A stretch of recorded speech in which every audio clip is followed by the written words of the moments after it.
मैंने supreme court में PIL file करके मांग किया है कि जो लोग सजा याफ्ता हैं इनके चुनाव लड़ने, पार्टी बनाने और पार्टी पदाधिकारी बनने पर आजीवन प्रतिबंध होना चाहिए। केंद्र सरकार ने अपना जवाब दाखिल किया है सुप्रीम कोर्ट में और केंद्र सरकार का कहना है कि चुनाव लड़ने पर आजीवन प्रतिबंध नहीं होना चाहिए, बल्कि जो 6 साल का प्रतिबंध जो रिप्रेजेंटेशन ऑफ पीपल एक्ट में पहले से दिया हुआ है वो पर्याप्त है, वो ठीक है।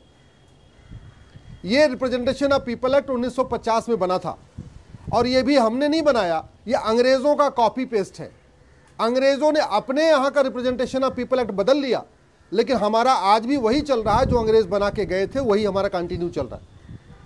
हमारा ये कहना है कि अगर एक कोई चपरासी, एक कोई हवलदार, एक कोई जो है क्लर्क, अगर उसको 2 दिन की भी सजा हो जाती है तो उसके ऊपर आजीवन प्रतिबंध होता है नौकरी करने पे, फिर सांसद विधायक के चुनाव लड़ने पे आजीवन प्रतिबंध क्यों नहीं होना चाहिए? पहली बात तो ये जो कानून है 1950 का रिप्रेजेंटेशन ऑफ पीपल एक्ट, इसमें 2 साल तक की सजा पे तो चुनाव लड़ने पे कोई रोक ही नहीं है। एक तरफ सरकारी कर्मचारी को 2 दिन की सजा हो जाए तो भी उसकी नौकरी पे आजीवन प्रतिबंध है, वहीं दूसरी तरफ सांसद विधायक के 2 साल तक की सजा पे चुनाव लड़ने पे कोई प्रतिबंध नहीं, और 2 साल से ज्यादा की सजा हो तब चुनाव लड़ने पे मात्र 6 साल का प्रतिबंध है। हमने यही चैलेंज किया हुआ है। हमारा ये कहना, चलो 2 साल तक आप चुनाव लड़ने पर रोक नहीं लगा रहे, समझ में आता है, लेकिन 2 साल के बाद भी अगर 2 साल से ज्यादा की सजा हो रही है तब तो कम से कम चुनाव लड़ने पर आजीवन प्रतिबंध होना ही चाहिए। राइट टू कंटेस्ट, चुनाव लड़ना कोई फंडामेंटल राइट नहीं है, चुनाव प्रचार करना कोई फंडामेंटल राइट नहीं है। और वैसे भी भारत में कितने, कुल मिला के 5000 सांसद विधायक चाहिए, तो क्या 5000 अच्छे लोगों को पॉलिटिकल पार्टियां ढूंढ नहीं पा रही हैं जो उनको सजा याफ्ता चाहिए? मामला कोर्ट में पेंडिंग है, अगले सप्ताह सुनवाई है। मुझे पूर्ण विश्वास है कि सुप्रीम कोर्ट ये प्रतिबंध, आजीवन प्रतिबंध लगाएगा, लेकिन कायदे से ये सरकार की ड्यूटी है कि वो 1950 में बनाए गए इस रिप्रेजेंटेशन ऑफ पीपल एक्ट जो महाघटिया है, जिसके कारण गुंडे, मवाली, बदमाश पार्षद प्रधान बन रहे हैं, सांसद विधायक बन रहे हैं, अनपढ़, अनाड़ी, गंवार, माफिया पार्टी बना के पार्टी अध्यक्ष बन रहे हैं। इस कानून को बदलना केंद्र सरकार की ड्यूटी है। इलेक्शन रिफॉर्म के ऊपर मेरी और भी पीआईएल है। हमारा यह कहना है कि मिनिमम क्वालिफिकेशन होनी चाहिए। अगर होम गार्ड की भी एक मिनिमम क्वालिफिकेशन हो सकती है, चपरासी की मिनिमम क्वालिफिकेशन हो सकती है, तो सांसद विधायक की मिनिमम क्वालिफिकेशन क्यों नहीं होनी चाहिए? सांसद विधायक को कानून बनाना है, उसको संविधान समझना है, संविधान पढ़ना है, देश दुनिया में क्या चल रहा है उसको देखना है, संसद विधानसभा में उसको बहस करनी है। अगर वो अनपढ़ अनाड़ी रहेगा तो वो कैसे ये काम कर पाएगा? इसलिए सांसद और विधायक के लिए मिनिमम क्वालिफिकेशन होनी चाहिए, मैक्सिमम एज लिमिट होनी चाहिए। अगर टीचर बनने के लिए ऑल इंडिया लेवल पे टीचर एलिजिबिलिटी टेस्ट हो सकता है, टेट हो सकता है, टीईटी हो सकता है, तो सांसद विधायक बनने के लिए, पार्षद प्रधान बनने के लिए एक एंट्रेंस एग्जाम क्यों नहीं होना चाहिए? इसी तरीके से हमने ये भी मांग किया है कि जिन लोगों के खिलाफ गंभीर मामलों में चार्ज फ्रेम हो गया है उनके चुनाव लड़ने पर रोक लगनी चाहिए जब तक कि वो बरी न हो जाए। ऐसी मेरी 20 पीआईएल चल रही है इलेक्शन रिफॉर्म के ऊपर, लेकिन 20 अलग अलग फैसला आए कोर्ट का। इससे ज़्यादा अच्छा है कि सरकार लॉ कमीशन के सुझावों को इंप्लीमेंट करे, इलेक्शन कमीशन के जो सुझाव हैं उनको इंप्लीमेंट करे, वेंकट चलैया कमीशन के बहुत सारे सुझाव हैं उनको इंप्लीमेंट करे। भारत में कम से कम 10 ऐसे बड़े बड़े कमीशन बने हैं जिन्होंने इलेक्शन रिफॉर्म के बहुत अच्छे अच्छे आइडियाज़ दिए, वो आज तक इंप्लीमेंट नहीं हुआ है, कभी पार्लियामेंट में टेबल ही नहीं किया गया है, और 1950 का कानून कंटिन्यू चल रहा है। इसलिए अब इस कानून को खत्म करना चाहिए और एक नई भारतीय चुनाव संहिता, एक भारतीय इलेक्शन कोड बनाना चाहिए और सुनिश्चित करना चाहिए कि अच्छे लोग राजनीति में आए और गलत लोग राजनीति के बाहर हों। मेरी एक और भी पीआईएल चल रही है जिसमें मैंने मांग किया है कि पॉलिटिकल पार्टियों का जो डोनेशन है वो 100% कैशलेस होना चाहिए।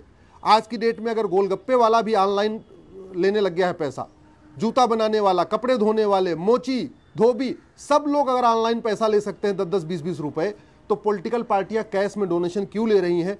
कैश डोनेशन पे कंप्लीट बैन होना चाहिए। इसी तरीके जो कैश में खर्चा दिखाती हैं वो कंप्लीट बैन होना चाहिए। मैनिफेस्टो का एक स्टैंडर्ड फॉर्मेट होना चाहिए, वो मेरी अलग पीआईएल चल रही है। आज की डेट में कोई मैनिफेस्टो का फॉर्मेट नहीं है, इसलिए हर पॉलिटिकल पार्टी अपने अपने हिसाब से मैनिफेस्टो बनाती है।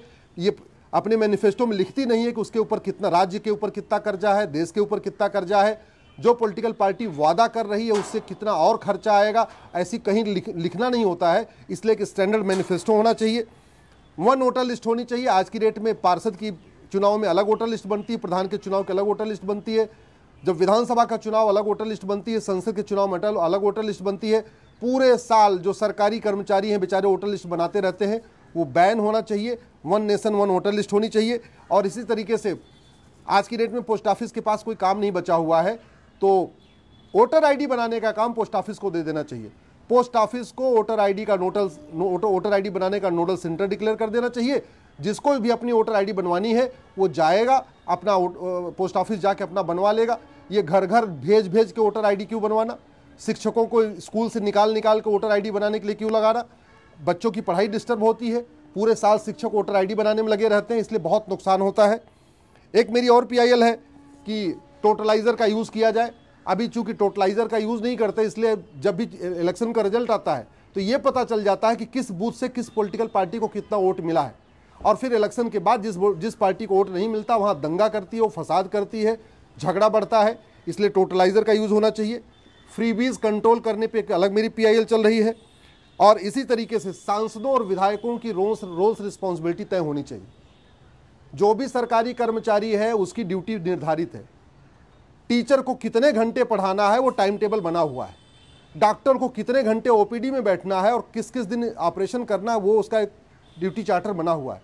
लेकिन सांसद विधायक को सदन में क्या करना है, विधानसभा में क्या करना है, लोकसभा में क्या करना है, बाहर क्या करना है, ऐसी उनकी ड्यूटी कहीं बनी नहीं है। नतीजा ये है, एक तो मिनिमम अटेंडेंस नहीं है। बहुत सारे लोग 10% अटेंडेंस होती है, बाकी वो बाहर घूमते रहते हैं। बहुत सारे ऐसे भी सांसद हैं जो संसद चलती रहती है, संसद में होने के बजाय सुप्रीम कोर्ट में घूमते रहते हैं, विधानसभा में घूमते रहते हैं, बाहर घूमते रहते हैं। कम से कम मिनिमम 75% अटेंडेंस तो निश्चित होनी चाहिए। अगर कोई इंजीनियरिंग का छात्र 75% से कम उसकी अटेंडेंस होती है, उसको एग्जाम में नहीं बैठने देते। कोई लॉ कर रहा हो, मेडिकल कर रहा हो, इंजीनियरिंग कर रहा हो, उसको अगर क्लास की अटेंडेंस 75% से कम होती है तो उसको एग्जाम में बैठने नहीं दिया जाता। और वहीं सांसद विधायक के लिए कोई मिनिमम अटेंडेंस का कोई प्रावधान नहीं है। कम से कम 75% तो होना चाहिए। आखिर सांसद विधायक को वेतन भत्ता गाड़ी बंगला मिलता किस लिए है? क्वेश्चन आवर में बोलने के लिए, जीरो आवर में बोलने के लिए, प्राइवेट मेंबर बिल पेश करने के लिए। लेकिन चूंकि कहीं लिखा नहीं है तो सांसद विधायक पूरे 5-5 साल 6-6 साल राज्यसभा में पड़े रहते हैं, एक सवाल नहीं पूछते, न जीरो आवर में सवाल पूछते हैं, न क्वेश्चन आवर में सवाल पूछते हैं, न प्राइवेट मेंबर बिल पेश करते हैं, और बाद में आराम से पूरी जिंदगी पेंशन और लेते रहते हैं। इसलिए सांसदों और विधायकों की रोल्स रिस्पॉन्सिबिलिटीज तय करने के लिए भी एक प्रावधान होना चाहिए। मेरा मानना है ये कानून बदलना ज़रूरी है। 1950 का अंग्रेज़ों वाला बनाया गया कानून और एक नई भारतीय चुनाव संहिता लागू करना नितांत आवश्यक है। मैं आशा करता हूँ सरकार हर चीज़ कोर्ट के फैसले का इंतजार करने के बजाय सरकार खुद लॉ कमीशन के सुझावों को इम्प्लीमेंट करेगी, इलेक्शन कमीशन के सुझावों को इम्प्लीमेंट करेगी, वेंकट चलैया कमीशन के जो सुझाव हैं उनको इम्प्लीमेंट करेगी, लिंगदोह कमेटी के जो सुझाव हैं उनको इम्प्लीमेंट करेगी, और एक नई भारतीय चुनाव संहिता बनाएगी जिससे अच्छे लोग पार्षद बने, अच्छे लोग प्रधान बने, अच्छे लोग सांसद बने, अच्छे लोग विधायक बने, और ये जो राजनीति का अपराधीकरण बढ़ रहा है, राजनीति का भ्रष्टाचार बढ़ रहा है, वो बंद हो।